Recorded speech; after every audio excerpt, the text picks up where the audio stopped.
At this time, I would like to invite our wonderful Executive Director, Eileen Alduenda, to join me. We want to formally acknowledge a couple of our key staff. These are staff that have been with us for most, if not all, of our history. They've been so critical to our successes and so critical to maintaining the institutional knowledge and understanding of the organization. People that have the roots that go way back, and in one case all the way, working closely with Dorothy. They weren't able to be with us tonight, but I really want to pay the proper appreciation to both of them, and Eileen's going to do that now. So thank you, Eileen.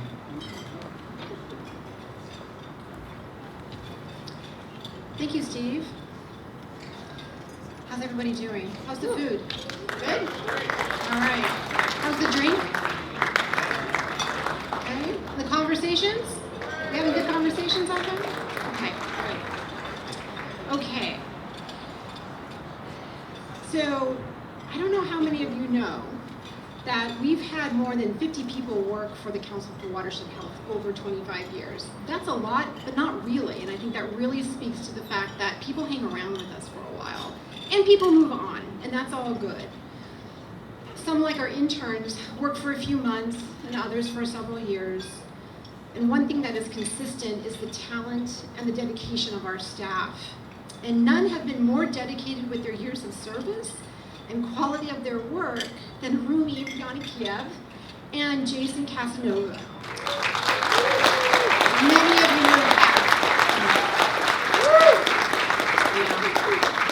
know Many of you know Jason as Cass. So if you don't, you really ought to, and we'll make sure that that happens. Although they are on opposite sides of the world tonight, we want to recognize that the council would not be what it is today without their years of dedication. Rumi is in Hawaii. She moved there about a year before the pandemic, and she unknowingly tested the waters for us to set up our remote office. And she's moved around a little bit, and I had the good fortune of meeting her there earlier this summer, which was really great, because she's now moving back to the stateside, which is great, but on the opposite side of the coast. So it's like, okay, we're still going to be dealing with 3 hours of time difference, but we'll make it work. And Cass is on his third leg of his 2022 band tour, which includes the US, Australia and New Zealand, and now Europe. And I think he's just about done wrapping up a session playing Paris tonight, so go figure. Dorothy hired Rumi 23 years ago and Cass just over 20 years ago. No doubt she recognized the talent and the potential of each of them to carry forward the work that she had started and the flame that she ignited.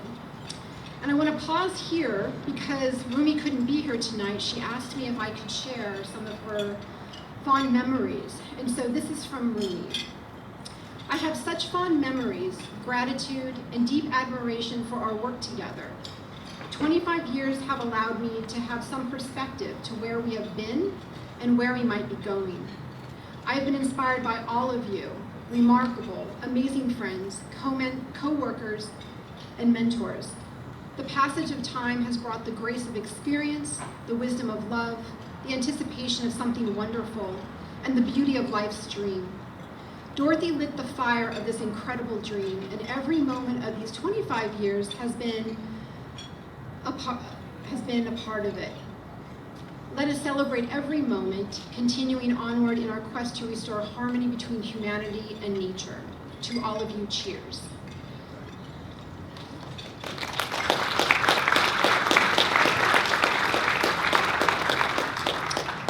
As many of you know, Rumi has a keen eye for detail and a warm heart.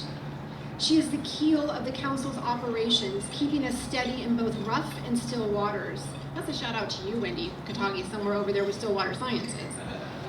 She makes the operations of the organization glide smoothly and seemingly effortlessly, never complaining and always keeps an open mind. Rumi knows all things about the council. She really does. She is our go-to person on anything related to our past, our present, and our future work. She is the keeper of Dorothy's flame. I think you all agree. Yeah. Cass is a cartographer at heart. Making maps makes him happy, along with a good tiki cocktail. He can take large sets of data and create beautiful and informative maps and amazing infographics. I don't know if we have any showing on the screens, but I really wish we did, but we'll make sure you see some of those. His maps and infographics inform so much of the work that we and you do today. He has been mapping Arundodonax for years and has led to partnerships to eradicate it, thereby leaving more water flowing in our streams and our habitats. He's mapped the lack of funding going to underserved communities, which led to our Redesign LA program that builds the capacity of our community-based organizations. And again, a shout out to our community-based organization partners here tonight, and to Active SGV, somewhere over there, for the recent award we received for Redesign LA, and that really is a testament to Cass's dedication and the thought that he puts into everything that he does to take that program from a small little dream into something really big. And that brings me to my closing appreciation of Cass and Rumi. They are both humble. They are not in it for the recognition that is so deserved. They are in it because they believe in the work that Dorothy envisioned for this organization. To bring people together, to learn from each other, and to work towards something healthier, to work toward healthier watersheds and healthier communities. It is why I and many of you enjoy working alongside Rumi, Cass, and the council. Oh, I forgot my glass of water again. So I ask you to join me again in raising your glass to offer congratulations and a thank you to Rumi and Cass. Oh, thank you.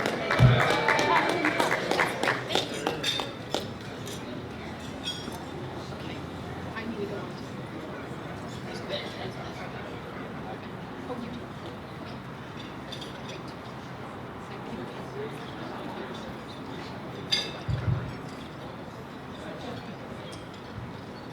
Well, I think you guys are wonderful. I tried to get your attention after I was right in the middle of dinner, and you guys were fabulous. You're the greatest, and I want to let you know how much I appreciate Eileen. She's the hardest working executive director. If you can give her a hand, please.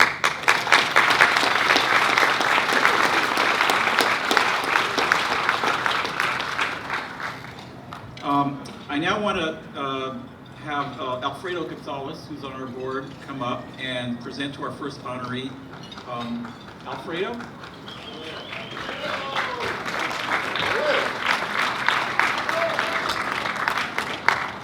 Alfredo's been on the board for a number of years. He's been so instrumental in opening avenues for the council and, connecting the water drops, as we say, between statewide and regional initiatives and all the work that we do. He's served on the board for over 10 years, and he helped lead us as president in 2013 and 2014. He is a tremendous contributor, and we're so fortunate to have him. So I'd like to have Alfredo now present to our first honoree.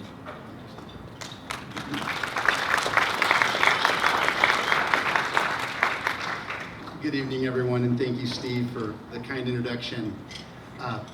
It's my pleasure to be with all of you here tonight. It's so nice to see so many friends and family members and colleagues and just committed environmental watershed health professionals. So thank you to all of you for being here. For 25 years, the Council for Watershed Health has promoted healing the region's watershed by providing leadership, guidance, and technical assistance to the public agencies, non-governmental organizations, and communities. We could not do our work without the support of a myriad of partners who share our vision for a region where watersheds are managed to promote the ecological, social, and economic well-being of all residents. Our first honoree tonight embodies this vision as well as our aspirations. For nearly 2 decades, this individual has been an essential bridge, cultivating relationships and consensus among policymakers, environmentalists, public agencies, and marginalized communities. His ability to develop trusting relationships between government and the communities they serve has led to countless successes. He's been a critical colleague to us, working shoulder to shoulder with the council to improve the quality of our life, the quality of life of the most underserved communities. From Elmer Avenue in Sun Valley to the lower reaches of the Los Angeles River, This individual is respected locally, regionally, and statewide for his ability to work with diverse constituencies on social justice issues and for his keen ability to utilize community recognizance to develop and implement effective outreach, tools and mechanisms for grassroots coalition building and consensus building. He is a strategic, committed, and selfless leader that serves as a conduit bringing voice and resources to the region's most marginalized and overlooked communities, often brokering difficult conversations between government and residents, always ensuring that nothing is lost in translation.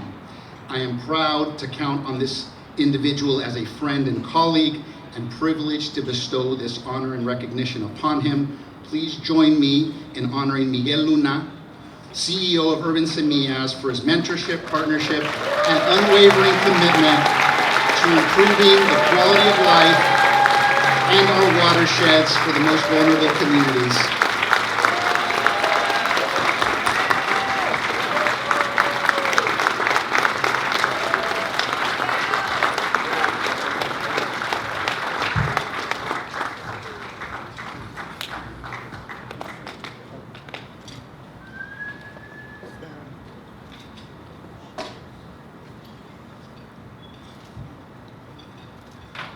Good evening.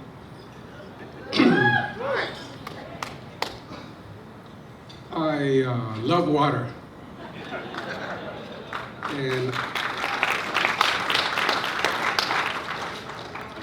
And I'd like to think that water loves me back. You know, spending a lot of time in a river in my home country of Colombia under the watch of my mom, Las Piedras.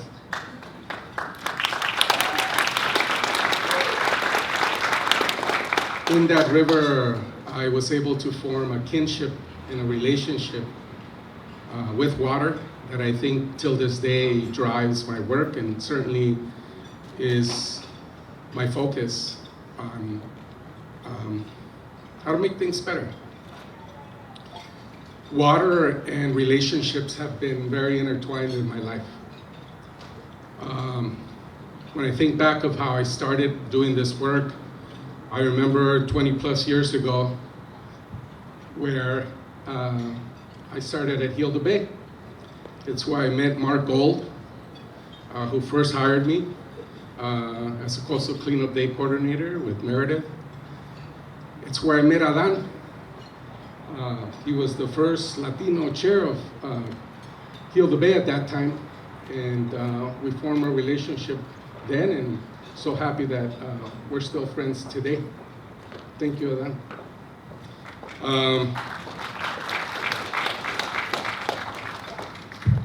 My brother, Victor Diego, is someone who I've known for a long time.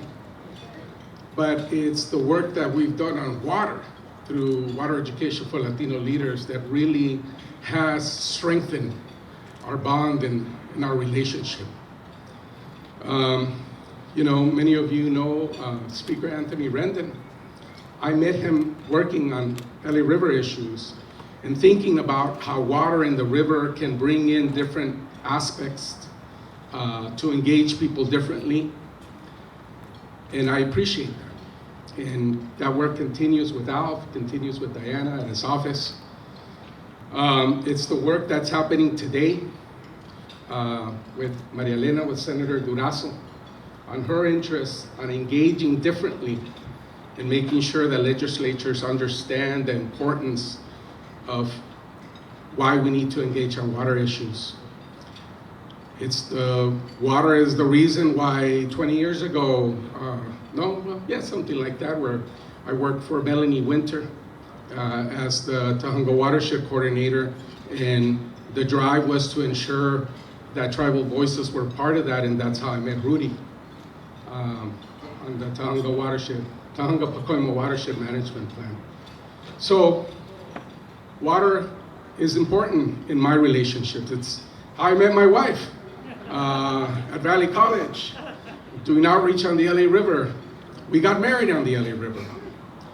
So, it means a lot. It's the reason why I get to work on cool projects with my sister, you know, to engage on water issues Very thankful for that. And it is the reason how I met Dorothy. Later in her life, earlier in my career, I would take I had given up my car, but I would take the 720 bus, the red line on Wilshire, out to the west side on Holme Avenue at her house, where I would borrow books from her vast library on social justice issues and on water. Thirsty for Justice was the first book she gave me. And then she wrote her book in 2007, and I think we should have read that a little closer, and we would have avoided a lot of the crisis that we're in. As a matter of fact, an alarm went off on my phone last week because I kept it there, and it was the 15th anniversary of her passing last Thursday. And I kept it there because it's important to remember those relationships. I love what I do. I really do. I enjoy it. I'm not going to give you all advice. You're all old and you'll do whatever you want.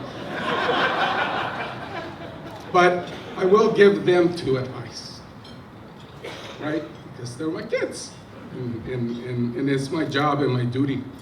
So to them, I say, speak, step, and act with intention. Have a vision, right? Do what you love, do it with passion, and don't do it alone. Surround yourself with people that have the same vision like you. Surround yourself with people that you can learn from and that are willing to learn from you. Surround yourself with people that will uplift you and work towards a better future. And don't forget to thank them. Thank your friends for their inspiration in your life. Let them know that their opinions matter, right? You should be so fortunate to be surrounded of the people of the light that are here tonight. I'll end with saying two things. One is thank you to the Council for Watershed Health for this honor, being in this space. I'm really appreciative of it. You know, it's good to get an award, but when you have friends, I thought I was gonna get roasted, by the way. I said, oh, with these many people that I know, I was like, oh, where's this gonna go? And the Council for Watershed Health has really done something differently. They've really, you know, I've always said, and if you know me, I've always said, you know, water left alone will take care of itself. It's the people. It's the people that need the management. And the Council for Watershed Health has done such a good job.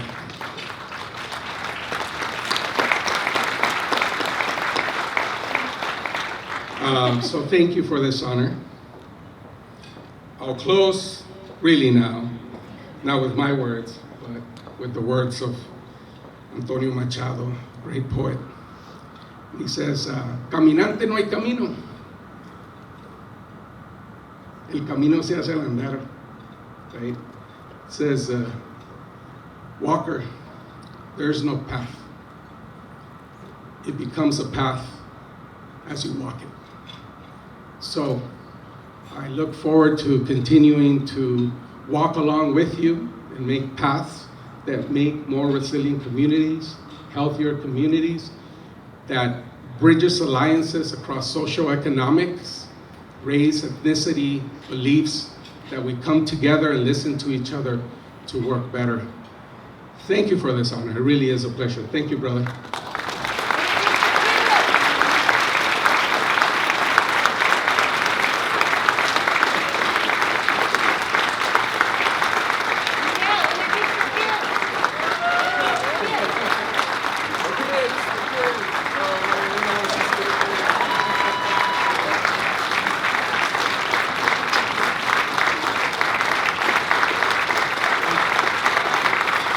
Thank you so much.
somebody at the podium might have taken some of my notes that I wanted to use. I'll just own up to it right now. I mean, I can wing it, but I'd rather not. Here, Alfredo.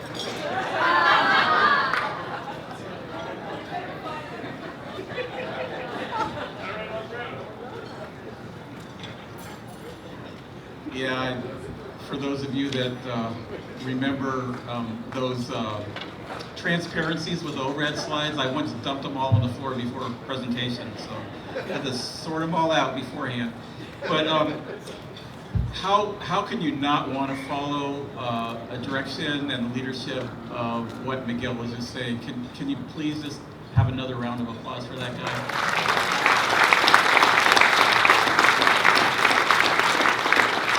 That was one of the most inspiring speeches or remarks that I've heard in a long time. I mean, it was fabulous. And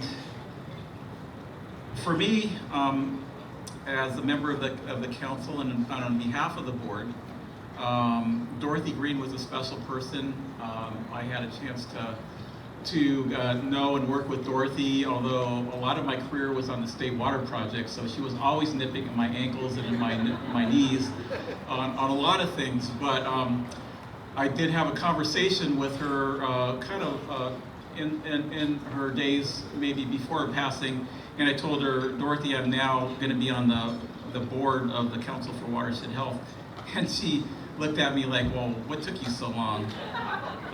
But I'm really honored to be the person to present the Dorothy Green Lifetime Achievement Award. Over my career, I heard so much about Dorothy, and then I had a chance to know her. And now I get to present this award to Felicia Marcus, who is someone that I've seen as a model for me.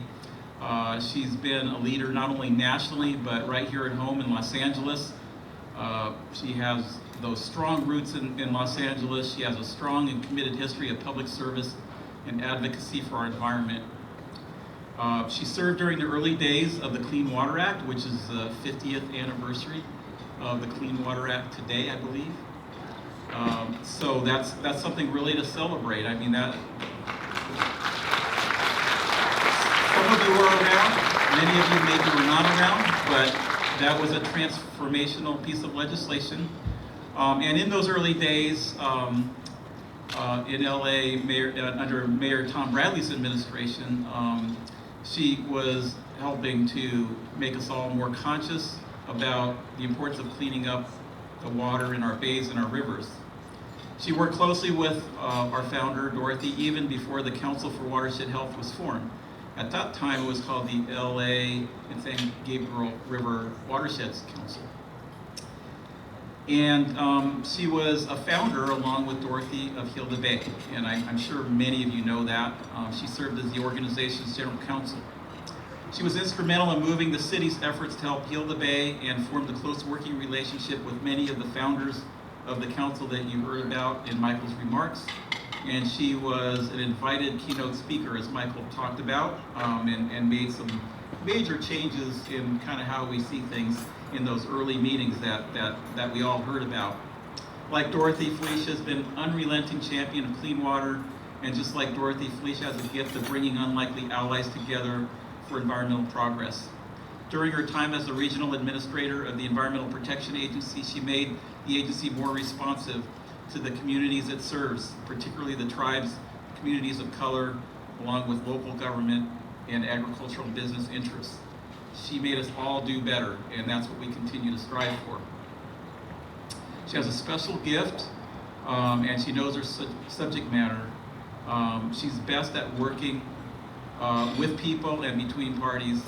And the thing that's always special for me is that back in the 1990s, when she was the regional administrator during the Clinton administration, at one of the public meetings, she spent time in the parking lot talking to me, a lower level staff person for Metropolitan Water District, which made a huge impact on me for the rest of my career.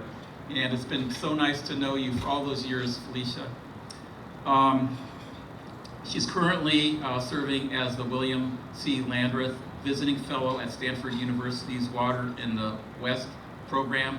She's still moving things forward. She's a member of the Water Policy Group, an international network of experienced experts dedicated to assisting developing nations. She served as chair of the California State Water Resources Control Board, helping the state prepare itself for future conditions, which we're experiencing right now. She served in a lot of different capacities, NRDC, Trust for Public Land. She's been a legislative assistant to a congressman.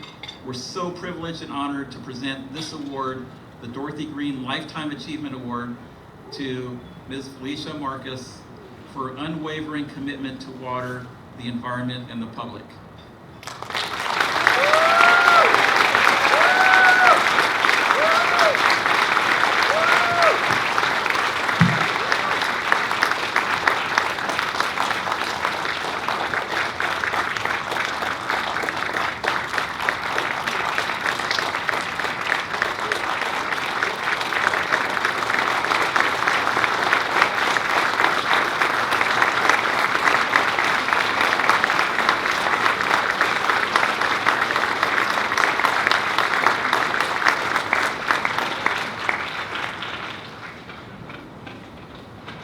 Wow. This is really overwhelming. I'm usually not, as you know, at a loss for words. I actually wrote notes down so I would say less. And those of you who know me know that that's important. Thank you.